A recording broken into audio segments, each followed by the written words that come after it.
اور اس ان کے حل کے لیے ان سے تجاویز اور ان کی رائے جاننے کی کوشش کریں.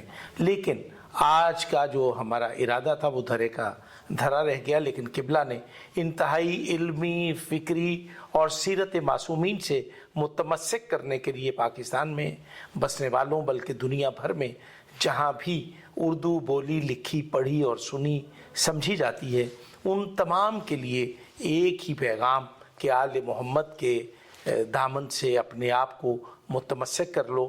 اگر تم فلاح پانا چاہتے ہو، اگر تم ہدایت پانا چاہتے ہو، تو یعنی کہ مقصد ہدایت آپ نے آل محمد کو اور محمد صلی اللہ علیہ وآلہ وسلم کی ذوات کو قرار دیا. میں یہ سمجھتا ہوں کہ مجھے آج پہلی دفعہ کسی باکمال علمی فکری شخصیت کے روبرو بیٹھ کر اپنی علمی کم مائگی کا احساس ہوا کہ میں آپ نے دنیا داری، میرا ارادہ یہ تھا کہ میں دنیا داری کی باتیں کروں، قومی حالات پہ بات کروں، لیکن آپ نے جس سلیقے سے، جس وقار سے، جس طریقے سے آپ نے معصومین کی سیرت اور ملت شیعہ کی زبوں حالی کا تذکرہ کیا، اور اس میں آپ نے رہنمائی فرمائی کہ قوم کو کب کیا کرنا چاہیے، قوم کو، قوم کے جوانوں کو، بیٹیوں کو، بچوں کو، بوڑھوں کو. یعنی کہ میں یہ سمجھتا ہوں کہ قبلہ کا جو پیغام ہے ہماری آئندہ نسلوں کے لیے ایک ہدایت کا، ایک رہنمائی کا ایک بہترین ذریعہ ہے. میں آپ کی صحت سلامتی اور درازی عمر کے لیے دعا گو ہوں. السلام علیکم ورحمۃ اللہ وبرکاتہ.